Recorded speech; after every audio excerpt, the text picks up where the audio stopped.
The Maple Leafs are in Seattle looking to remain perfect on the road trip. And what's on the Maple Leaf shopping list for the upcoming NHL trade deadline? We'll get into all of that and more on today's edition of the Locked On Leafs podcast, part of the Locked On Podcast Network. It's your team every day.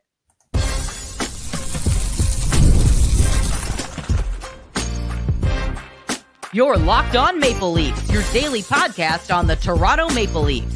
Part of the Locked On Podcast Network, your team every day.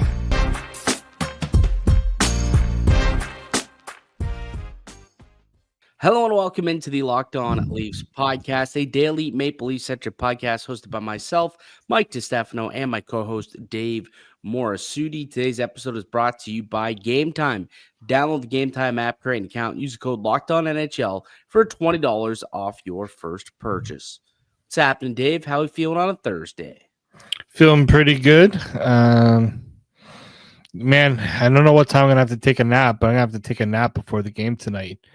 I'm with you, man. I'm with you. I don't think that I'll be able to stay up till like midnight, 1 a.m. by the time this bad boy's done if I don't get at least an hour in at some point here. I'm thinking a little siesta for the boys potentially. Mm-hmm. Yeah. These 9 o'clock, perfect start time. No issues with that. It's not perfect. I prefer 7, but go on. If we're gonna choose a West Coast time, mine's good. 10 o'clock. We know it's not starting at 10 o'clock. We know it's going to start probably closer to 10:15. Yeah, which is not ideal. I mean, it's better than I remember. There used to be. I can't remember which game it was. It was a 10:30 start. Didn't start till 10:45. I'm like, okay, no, this is pushing. LA, San Jose, those are like 10:30 starts. It's insane. Which means 10:45. Mm-hmm.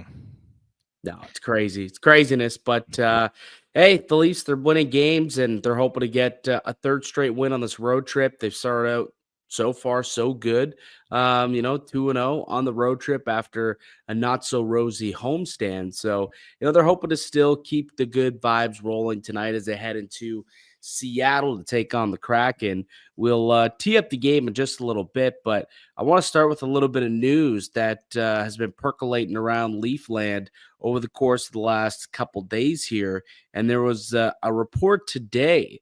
Apparently the Leafs could have interest. So a new name has popped up in the Leafs trade. I don't know if I would call it trade wants, but a new name has entered the chat. Dylan Cozens of the Buffalo Sabres reportedly has the eye of the Toronto Maple Leafs. What do you make of the Leafs potentially going after fellow divisional foe Dylan Cozens? Well, that's it for me, right? Like a fellow divisional foe. Like I always get weary when teams trade within their own division. It doesn't normally happen, especially a player of this magnitude. I totally get why the Leafs would want to throw their name into this because you got a player who's first off 23 years old. He's signed to when you look at how the cap is going, that contract at $7.1 million per year, it's going to be pretty reasonable. And frankly, well, what is Dylan Cozens though? It's reasonable if he can become the guy he was 2 years ago. What he was last year and what he's been so far this season, I don't think he's worth close to $7.1 million. I mean, last year he had 47 points. This year, just 26 points through 53 games. He's a -17, and that's coming off 2 years ago where he broke out, 31 goals, 68 points, signed that mammoth deal, and has been a shade of himself ever since. I would be a little weary about that if I'm the Toronto Maple Leafs. You have to be. Right now, Buffalo is not the time to be trying to, in my opinion, this is not a time to be trying to sell Dylan Cozens because every team's going to be like, well, he stinks. Why would we give up top assets for him? Right? Like, I understand Buffalo's in a point right now where they're trying to maybe, get a bit of a reset after this rebuild has gone totally the wrong way. And so maybe they're just trying to cut bait, but it's like, I've heard a lot of good things about Dylan Cozens. in terms of his work ethic and how, how he can play different parts of the lineup, penalty kill, and all those things. But if you're going to pay $7.1 million for a player, I'm going to need a little more production, right? Even like the 68 points, 31 goals he had a couple of years ago. Okay, like I can see why that he would be a $7.1 million player, but is that who he is? Maybe on a better team and not in Buffalo, we could say that. But it has not looked like that, and I understand you gotta be weary about that. If you're a team that's looking to trade for him right now, you're not paying top dollar, and I think that's for Buffalo. Man, they're just kind of bungling this whole thing. Well, that's the thing. Like, is it even worth for Buffalo to make this deal? I mean, eventually, assets completely go stale. I mean, we're going to talk about one of the players that we'll be taking a look at tonight, Capo Caco. His value just got so stale to a point where they got barely anything for him because they kept waiting to see if he was going to turn it around and turn into the player that the Rangers expected when they took him number 2 overall. Never happened. And then the trade market never quite really materialized like they hoped it would. Could the same end up happening for Dylan Cozens if Buffalo holds on a bit too long? Right now, there's still a little bit of shine to Dylan Cozens, but it'll go quick if he does not turn things around. I will say this, and you're talking about it just before we jumped on here, in the latest 32 Thoughts podcast, Elliot Friedman somewhat throwing cold water on this, though, saying that the Maple Leafs, might not be able to go and bolster their lineup enough. They might not be able to go big game hunting and land a second line center. And that's probably what Dylan Cozens would be considered at this moment. Production wise, maybe not. But if you're talking about, what the Leafs are trying to get done or what they might be able to get done, the pieces that they're willing to give up to make things happen, they may not even really be able to land Dylan Cozens, it sounds like, according to Friedman. Well, that's it, right? The Leafs don't have a first round pick this year. Any sort of deal right now for a 2C is going to need a first round pick or equitable value. Right now, the Leafs really all they got is Cowan. Like that's what they got to offer. Like, yeah, they can offer a first round pick in 2027. Do the Leafs even want to trade? Like, keep trading first round picks like that? Probably not. Teams are also just like, we don't want to wait that long to get a first round pick. We want to use we want that first round pick to be earlier, right? And so that's really it. Like, I mean, cap space, Leafs can make cap space. We've seen it now. It's not too hard to get cap space that's needed. It's just Toronto does not have the assets. It's not just draft picks. They really just don't have a lot in the cupboard in the system. Yeah. Other than maybe their goalies, but even then, that's teams are not enticed enough to want that. And it's interesting because you would think that you want a player who maybe is a little closer to being NHL ready, if you're looking at even like a Dennis Hill to be, than going and getting a pick that might not even work out for you. But that's not how teams will either use that pick on other deals, or they're just like, we feel more comfortable with our own drafting system to do it that way. Yeah, and especially if we're talking about Dylan Cozens, I mean, the Sabres are quite set in net. Like, they've got Devin Levi, who they're developing, hoping he turns into something. They got Ukko-Pekka Luukkonen, who they also like and think they've got a good 1-2 punch for many years to come. So, they may not be as keen to, add a top goaltending prospect. They definitely are going to want, a top forward or defenseman to add to their team. All right, let's continue this chat a little bit on the other side. I just want to know what you believe the Maple Leafs need moving forward as we head closer to the NHL trade deadline. What are their needs? We'll get to that chat, and we'll tee up tonight's game. Leafs and Kraken. Will Marner be back? Will Stolarz be back? We'll get into all of that and more on today's edition of the Locked On Leafs podcast coming up next. Looking for tickets to your next big event, whether it's a concert, a comedy show, or a sports game, finding the right ticket at the right price can be a headache. But with Game Time Picks, it's never been easier. Let me tell you how it works. With Game Time Picks, the app does all the hard work for you. It curates the best deals so you don't have to waste time searching through endless ticket listings. I've been using Game Time Picks for a while now, and I absolutely love it. The curated deals make it super simple to find great tickets at a great price. No more sifting through thousands of options. And I recently grabbed a super deal for a prime price. And I couldn't believe the value. It was an absolute steal. The best part, you're covered with Game Time's lowest price guaranteed. If you find a better deal on somewhere else, they'll refund you 110% of the difference. Plus, your tickets are guaranteed to be delivered on time with easy cancellation options if something comes up. Take the guesswork out of buying tickets with Game Time. Download the Game Time app, create an account, and use the code LOCKEDONNHL for $20 off your first purchase. Terms apply. Again, create an account, redeem the code LOCKEDONNHL for $20 off. Download Game Time today. Last minute tickets, lowest price guaranteed. Welcome back into the Locked On at Leafs podcast. Mike DiStefano, David Morassutti with you as we are each and every weekday on the Locked On Leafs pod, free and available wherever you get a podcast and also up on YouTube. All right, Dave. So the NHL trade deadline's coming pretty quick. We're about a month away from the deadline, and we're going to hear a lot of names, and the Leafs are going to be in on a lot of players. That just is kind of typically how it happens with Toronto. They get linked to pretty well everybody. And it makes sense because Brad Treliving is a very active general manager and he's picking up the phones and he usually is talking to all the general managers to figure out what's available and how he can make his team better. But I'm curious just to get your thoughts on this, Dave, before we dive into tonight's game. What to you are the Maple Leafs' biggest needs heading into the deadline? What do they need to add to make them cup contenders? I look at it as, can they get more scoring lower in the lineup? To me, when you see one or two injuries, and look, you always have to count for injuries in some way, shape, or form. Can you rely on the depth that you have right now to step up? In my opinion, it hasn't, and I don't know if you can take that chance.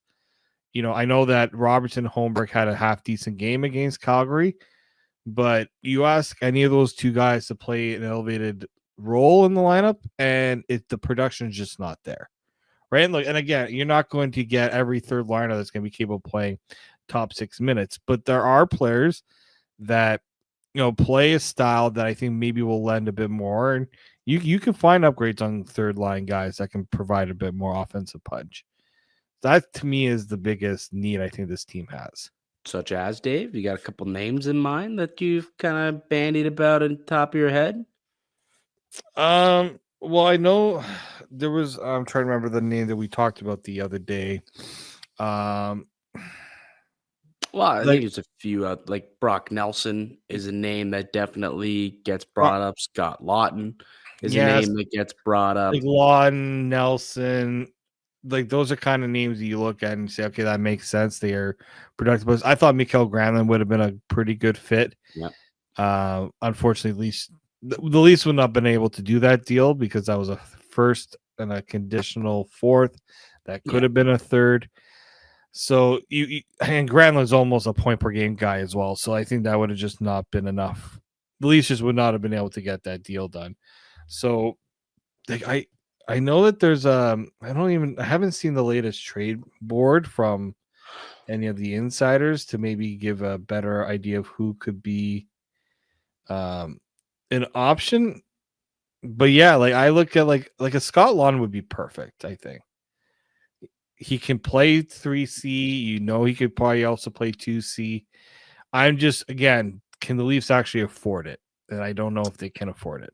Yeah, it sounds like he's going to be an expensive piece. I'll say that. It sounds as though he is going to be tough to pry out of Philly for some reason. I mean, I love the guy. He's like their guy, but it sounds like he's going to be quite the expensive asset to go out and get.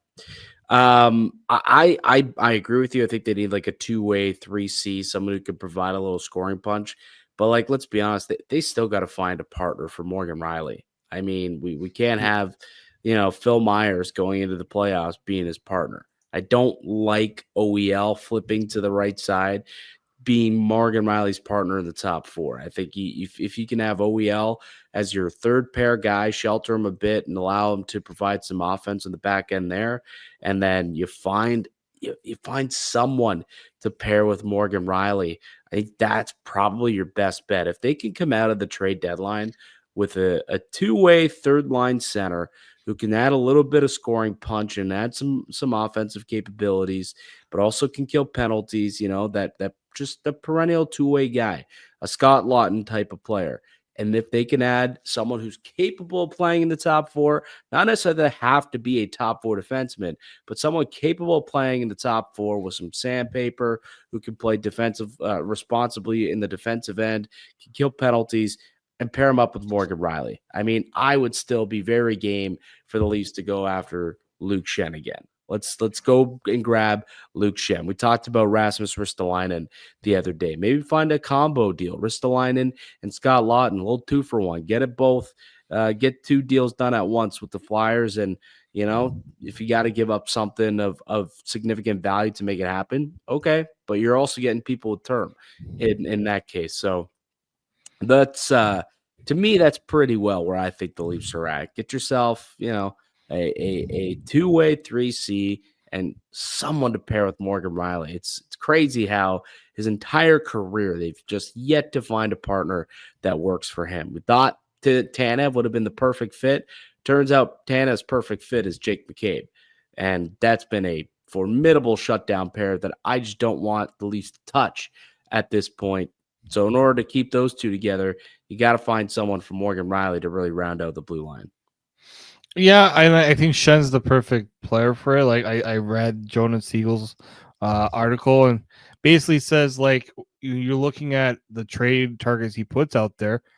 Schenn is the only one where you know for a fact that it is a fit because we've seen it.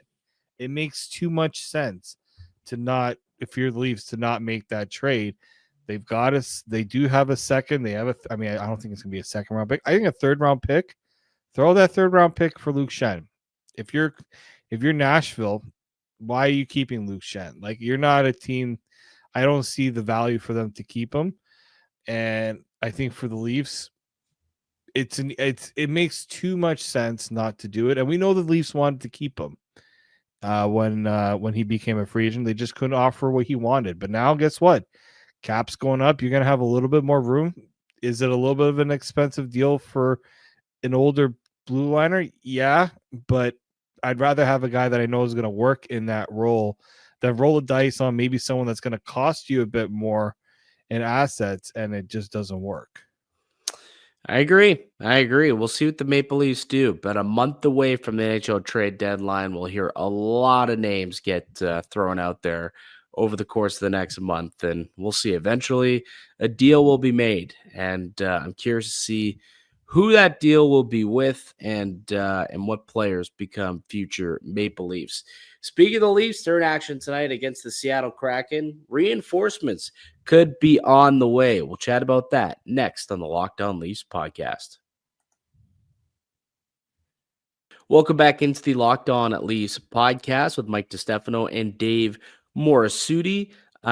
Dave, we got a game tonight. Leafs and Kraken. Toronto looking to win their third straight game here tonight on the road trip. All things considered, it's been a very positive road trip. Can they keep it going tonight in Seattle? I like their chances. Seattle, they've had a pretty good run against Seattle this year, so I don't see why that can't continue. Seattle has been kind of up and down for me. They're a very inconsistent team this year that I find. But I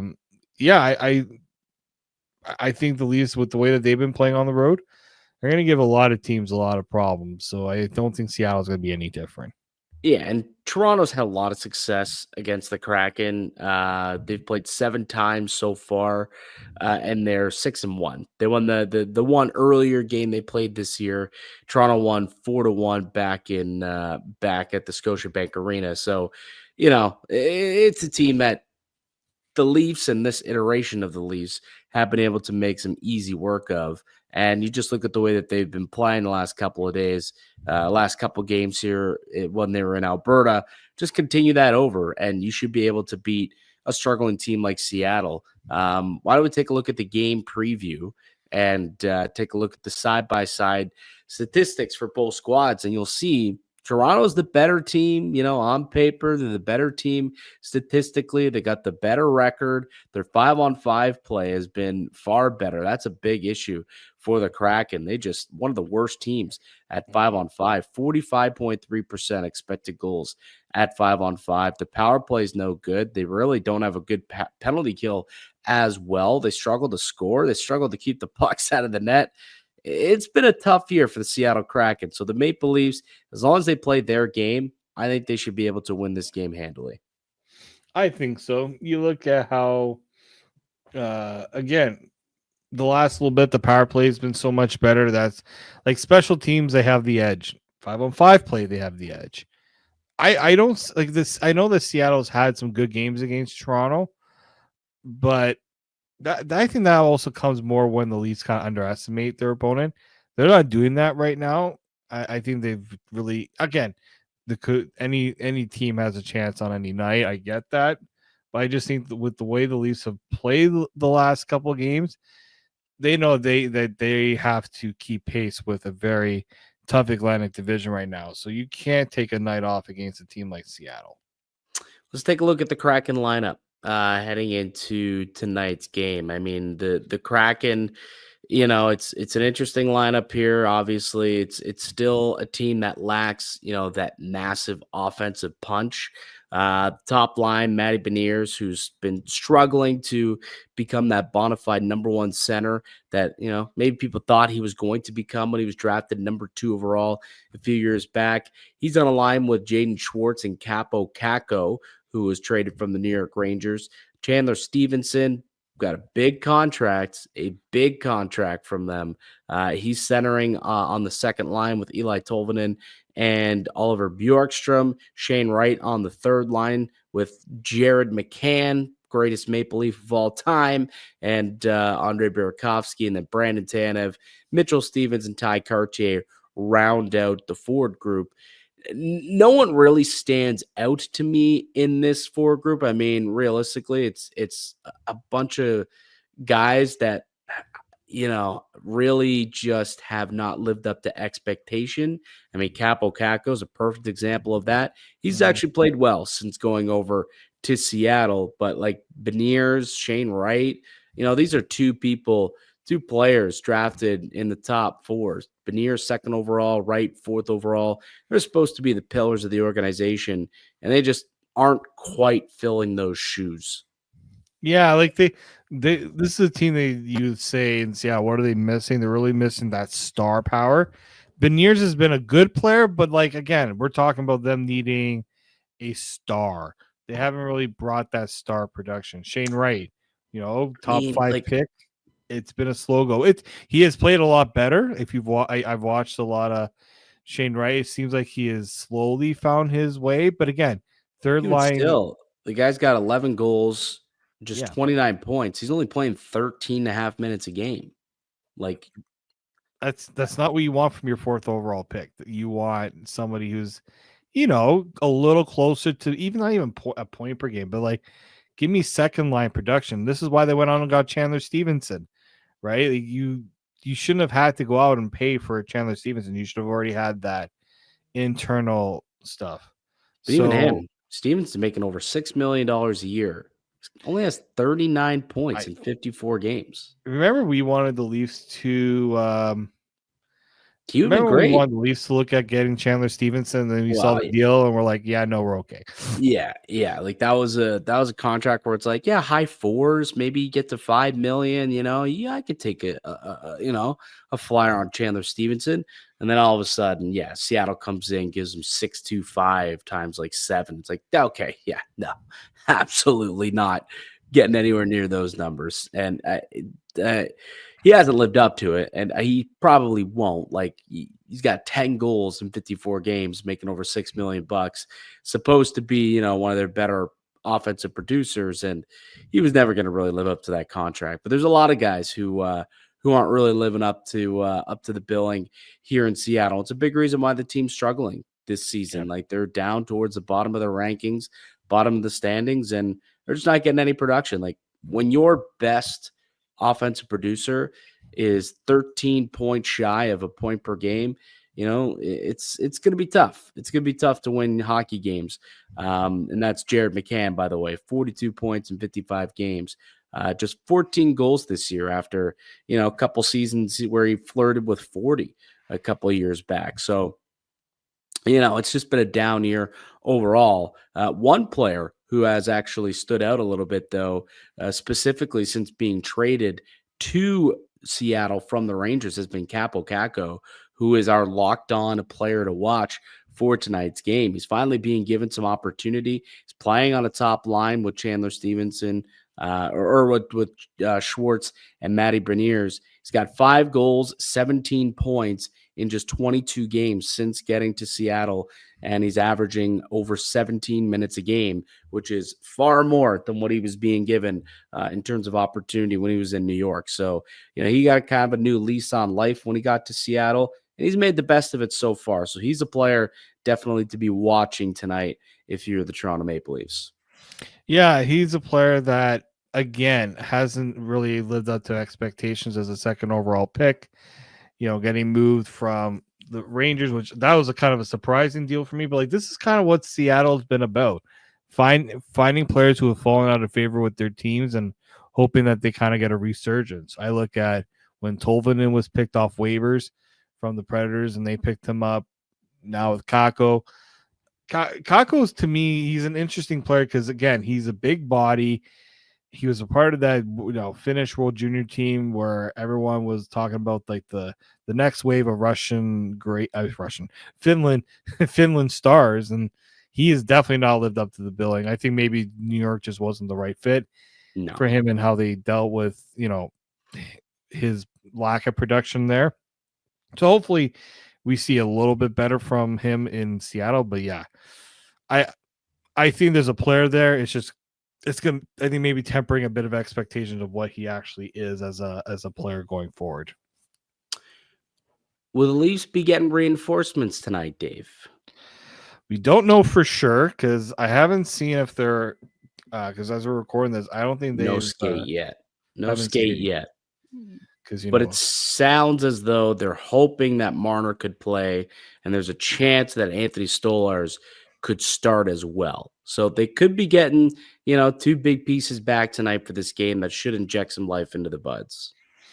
I mean, they need it in terms of just getting healthy, right? I mean, they've won the last 2 games. So I don't think they're not desperately needing it, but they just need good news health-wise because they have not been getting a lot of good news health-wise. And look, to me, they also need Joseph Woll's played really well the last few. He's given them a chance. Edmonton played really well. He also needs a day off, right?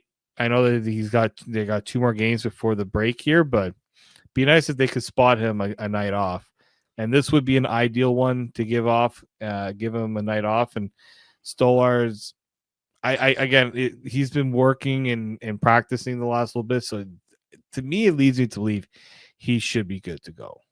I agree. I think if he's ready to play, let's get him in there, get him one final game before the Four Nations Cup. You're right. Get Joseph Woll a night off, and then he could play Saturday in Vancouver. And then, then both goalies have 2 weeks off to rest, recover, and get ready to go for the back half of the season. So we'll see who ends up getting the start tonight, but I'm with you. I think I'd be leaning Stolarz if I had the lineup card myself. It sounds as though Marner should be back. And if he wants to play in the Four Nations tournament, he's got to return tonight, in my opinion. If he misses two games with an injury, I don't think he should play. So he should be looking to get back into the lineup tonight if he wants to play in the Four Nations Championship.